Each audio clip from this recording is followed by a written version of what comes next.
अरे शुभ्रा बहू, पीठ सहला पिंकी बहू का। जी माँ जी, ये लो पिंकी, थोड़ा पानी पी लो। अब ठीक हो?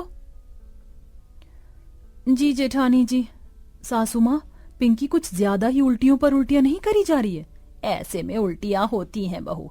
पिंकी बहू पेट से है, उसका चौथा पांचवा महीना चल रहा है, ऊपर से गर्मी का मौसम है। ये तो है। पिंकी थोड़ा कुछ खा लो। नहीं देवरानी जी, पिंकी के लिए 2 रोटी निकाल कर लाओ। शुभ्रा भाभी, रोटी तो कब की खत्म हो गई। जितनी बनाई थी वो हम तीनों के पतियों को रोटी पानी बांधने में खत्म हो गई। अब तो बस रात का बासी भात ही बचा है। अलग से राशन भी नहीं रखा, वरना गरम गरम कुछ बना देती। कोई बात नहीं देवरानी जी, रात के भात में ही थोड़ा नमक तेल मिला के दे दो। पर जैसे रेखा रसोई में आती है तो वहां चावल के भगोने में खूब मक्खियां भिनभिना रही थीं। ढक्कन हटाए पूरे घर में खराब हुए चावल की बास मच जाती है। हे भगवान, ये चावल तो गर्मी से खराब हो गया। उस रोज घर की सभी औरतों को भूखे ही गुजरना पड़ता है। किशोरी के घर में अनाज का अभाव हर दिन की बात थी। यूं तो उसके 3 बेटे कमाने वाले थे, मगर बढ़ती बेरोजगारी के चलते एक दिन छोड़कर एक दिन की ही दिहाड़ी का काम मिलता, जिसमें उन्हें 2 दिन खाना पड़ता। जब तक बूढ़े ससुर देवानंद भी कमाते थे, मगर बढ़ती उम्र में वह घर बैठ गए। उनके सर पर छत भी पुरखों की देन थी, जो कि कच्चा मकान थी। कुल मिलाकर इसी तरह दिन कट रहा था। उस दिन जमकर बारिश हुई। हे भगवान, ये बिन मौसम की बारिश कहाँ से आ गई? अरे ये तो अच्छी बात है छोटी बहू, जो राम जी बरस रहे हैं, कम से कम थोड़ी तो राहत आएगी। तभी गली में से ठेले पर लीची से भरा ठेला गुजरा। लीची ले लो, लीची बढ़िया बढ़िया लीची, ताजी ताजी मीठी मीठी रसीली रसीली लीची खाओ, लीची ले लो। आ जाओ बहन जी, आ जाओ आ जाओ, आओ बच्चों आ जाओ आ जाओ। लीची देखकर तीनों गरीब बहुओं को खाने की लालसा मन में जाग उठी। कितनी चमकदार लीची है, मेरे मुंह में देखते ही पानी आ रहा है। काश कि हम भी खरीद पाते। मुझे भी लीची खाना बहुत पसंद है, और इस गर्मी के सीजन में ही तो लीची मिलता है। ये सुनकर किशोरी 10 रुपए हाथों में लिए लीची वाले के पास आई। ओ भैया, कैसे दिए लीची? 200 रुपए किलो है माँ जी। इतने महंगे? थोड़ा ठीक ठाक लगा लो भैया। ठेले वाले ने कड़वाहट के झोंक में कहा। अरे सीजन का नया नया फल है, महंगा तो होगा ही ना। 10 रुपए कम दे देना बहन जी, बोनी का टाइम है। कितने का लोगी?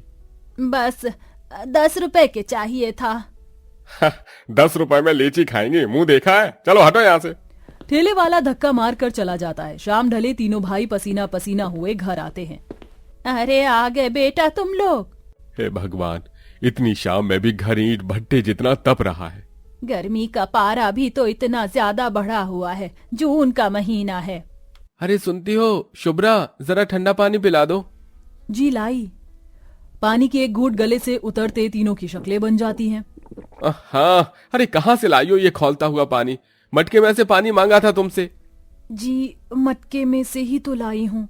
मगर मटके का पानी बर्फ जितना ठंडा रहता है। अजी सारा दिन तो जमीन गर्मी से तप रही है, तो मटके का पानी कहाँ ठंडा रहेगा। आप तीनों भाई मिलकर एक फ्रिज क्यों नहीं लगवा लेते? इस घर में एक फ्रिज की, कूलर की और एक टॉयलेट बनवाने की भी जरूरत है।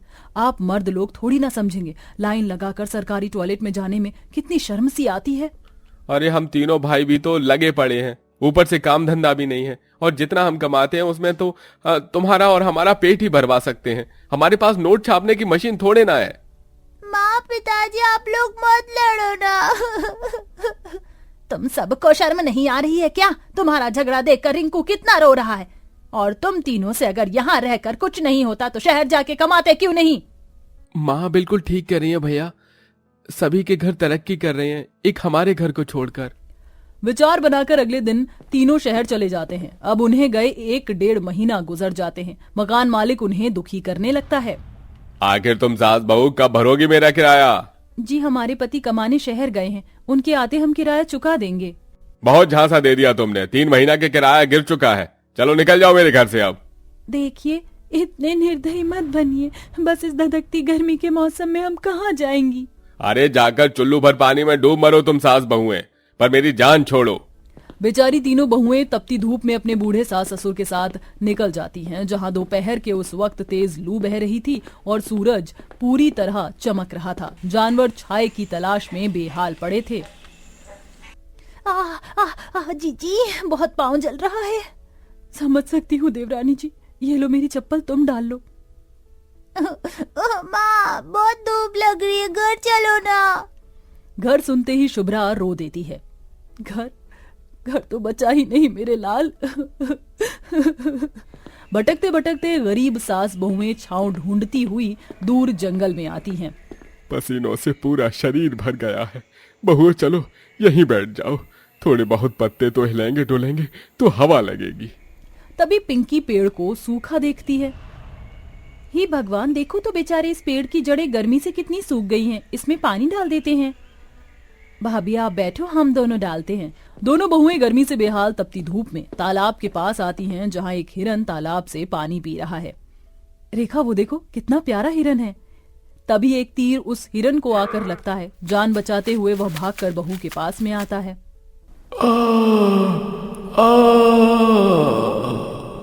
लाओ, ये हिरन मुझे दे दो, मैंने इसका शिकार किया है। इसकी खाल बेचने पर मुझे लाख रुपए मिलेंगे, लाखों में। हे भगवान, इसका कितना खून बह रहा है। रेखा निडर होकर उसे चमेट मारती है। थोड़े से रुपयों के लिए तुमने एक बेजुबान का खून बहा दिया। दफा हो जाओ यहाँ से, वरना अच्छा नहीं होगा। शिकारी वहां से लौट जाता है। रेखा अपनी साड़ी फाड़कर उसे बांधती है और दोनों की आंखों से आंसू टपकते हैं। होश में आ प्यारे हिरन। हिरन उठ जाता है। तभी शुभ्रा उसे घास खिलाती है। ये लो, हरी हरी घास खा लो। हमारे खाने लायक इस जंगल में कुछ नहीं, कम से कम तुम्हारा पेट तो भरवा सकते हैं। काश जेठानी जी, जैसे इस जंगल में इतने सारे पेड़ पौधे और लीची का बाग भी होता तो अपनी पसंदीदा लीची खा पाते। तभी हिरन की दोनों आंखों से रोशनी निकलती है और एक चमत्कार हो जाता है। बड़ा सा लीची का बाग आ जाता है, जिसमें लीचियां ही लीचियां लगी होती हैं। ये क्या जादू है? अभी तो दूर दूर तक यहाँ पर कुछ भी नहीं था। ये बाग कहाँ से आया? तभी हिरन गरीब बहुओं से बात करने लगता है। ये बाग मेरे जादू से आया। मैं एक जादुई हिरन हूँ। जाओ, तुम्हें तो लीची खाना था, अब खाओ। हम अकेले कैसे खा ले प्यारे हिरन? हमारे घर वाले धूप में बैठे हैं क्योंकि हमारे पास घर नहीं। तो फिर बना लो अपने लिए घर। पर कैसे बनाएं अपने लिए घर? इस गरीबी में हमारे हाल सुदामा जी के जैसे हैं। कहते कहते दोनों की पलकें भीग जाती हैं। तभी हिरन अपना जादू लीची के बाग में डाल देता है। ये लो, मैंने इस लीची के पूरे बाग को जादू का कर दिया है। इससे घर बनाओ और उसमें बस जाओ। ये कहकर हिरन गायब हो गया। इधर सास ससुर और प्रेग्नेंट बहू भी वहाँ आ पहुँचते हैं। कितनी देर लगा दी तुम दोनों ने? यहाँ डर के मारे मेरा तो दिल बैठ गया था, कहीं तुम्हें कुछ हो ना गया हो। सब कुछ तो पहले ही छिन गया। बहू जादुई लीची के बाग के बारे में बताती है। क्या सच में ये जादुई लीची है? पिंकी एक चमचमाता लाल लीची तोड़ती है तो वहाँ फिर लीची आ जाता है, जिससे कि अब सास बहू को पक्का यकीन आ जाता है और वो घर बनाने में लग जाती हैं। लीची घर तैयार होने के बाद बहुत ही आलीशान और सुंदर दिखता है। लीजिए माँ जी, बन गया हमारा लीची घर। चलो बहू, अंदर चलते हैं, बाहर तेज धूप लग रही है।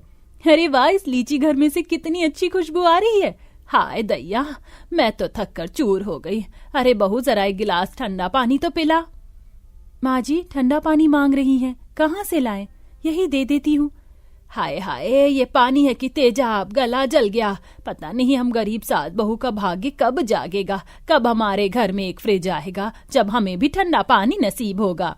जैसे ही सास दुखी होकर फ्रिज की इच्छा मांगती है, जादुई लीची के घर में से एक चमक फिर होती है और लीची का बड़ा सुंदर फ्रिज बन जाता है। अरे वाह, लीची वाला फ्रिज, मुझे तो ठंडा पानी पीने की तलब हो रही है। रेखा फ्रिज खोलती है तो वह पूरा का पूरा ठंडा पानी, आइसक्रीम, फल, फ्रूट से भरा होता है, जिसमें से कोई बहू अपने लिए ठंडा ठंडा फल चुन लेती है तो कोई अपने लिए बर्फ वाला पानी। पर ठंडी हवा के बिना अभी राहत नहीं थी। बेचारी सास बहू का दिन भर पंखा डुलाते हुए जाता। हे भगवान, घर तो दे दिया, काश कि एक कूलर भी आ जाता तो रात भर गर्मी में बेचैन नहीं होना पड़ता। तो बना लेते हैं कूलर, जैसे हमने लीची घर बनाया। अभी मेहनत करते हैं तो बाद में ठंडी हवा भी तो खाने को मिलेगी। फिर सास बहू लीची का आलीशान कूलर बनाती हैं, जो कि खूब हवा देता है और अब वह मस्त मौला होकर कूलर में सोती। इसी तरह दिन गुजरने लगे, लेकिन टॉयलेट की समस्या अभी भी थी। सुनो, मैं क्या सोच रही थी, जब हम जादुई लीची से घर और कूलर बना सकते हैं तो अपने लिए टॉयलेट भी तो बना सकते हैं। इसमें कौन सा सीमेंट का खर्चा लगेगा? मैं भी यही सोच रही थी, फिर तीनों बहुएं लीची से टॉयलेट सीट तैयार करती हैं, जो कि पूरी तरह जादू का था। अब उनकी सारी समस्या सुलझ चुकी थी और गर्मियों का मौसम उन गरीब सास बहू के लिए भी सुहावना बन चुका था।